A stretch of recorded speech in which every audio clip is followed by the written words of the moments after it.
Alors, si vous voulez avoir des réponses de Monsieur le Commissaire, en 7 minutes, il faut que vos questions soient assez courtes. Gilles Savary. Oui, je vais essayer d'être bref. Je vous remercie le commissaire d'être ici. Je sais la difficulté de son mandat. C'est un des pires mandats de commissaire, parce que chaque fois qu'on va en négociation, on est sous surveillance d'États membres qui vous donnent des mandats différents sur chacun des secteurs, l'agriculture et autres. Je sais que ce n'est pas facile. Mais quand même, nous sommes dans un pays qui peut être considéré comme frileux, parce que ça fait vrai que depuis 10 ans, nous sommes en déficit extérieur et que c'est la faute à personne. J'en conviens. Il n'empêche quand même que, outre le problème d'opinion publique qui devient quand même préoccupant pour l'image même de l'Union européenne, pas du pays, il y a deux choses qui me... Enfin, j'ai deux questions, si vous voulez. La première, c'est qu'il y a une politique commerciale européenne, mais comme il y a plusieurs... Enfin, dans tout autre État, cette politique commerciale n'est pas déconnectée de la stratégie monétaire. Parce que la monnaie, c'est quand même un outil essentiel.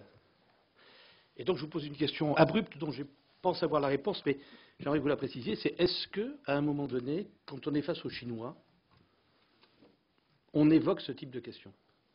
Je parle de la politique monétaire, on pourrait parler de la politique sociale. Vous savez que c'est un pays qui, bien qu'étant très très social, paraît-il, sur l'échiquier politique, a décidé de maintenir les salaires très bas. Bon.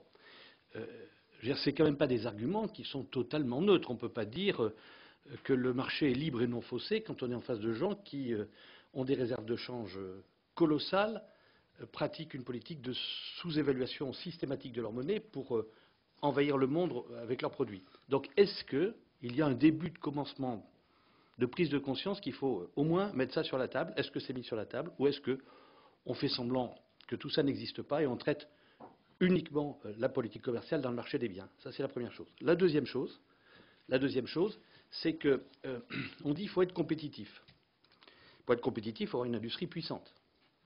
Or, au niveau de l'Union européenne, puisque vous négociez à l'échelle de l'Union, la puissance de l'industrie est liée à un dogme qui est le dogme de la compétition interne, c'est-à-dire du marché intérieur. Il n'y a pas de politique industrielle. C'est-à-dire que, pas de politique industrielle. Dans d'autres pays, il y a des politiques industrielles. Quand vous prenez la Russie, par exemple, vous avez une politique industrielle hyper puissante en matière d'énergie.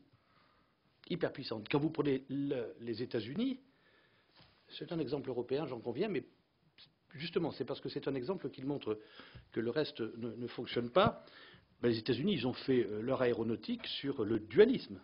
C'est-à-dire que c'est le Pentagone qui amortit la recherche, et même les premières éditions des moteurs américains qui permettent de vendre très peu cher après les avions de Boeing. C'est un contre-exemple chez nous, puisque nous avons fait pareil. C'est un seul contre-exemple de politique industrielle européenne avec des avances remboursables. Mais dans tous les autres domaines, quelle stratégie on a opposée dans certains domaines qui sont des domaines émergents, par exemple sur la télématique, sur tous ces produits de la stratégie de l'information, alors qu'on n'a que des règles de marché, Si veut que Monsieur le Commissaire réponde, il faut s'arrêter.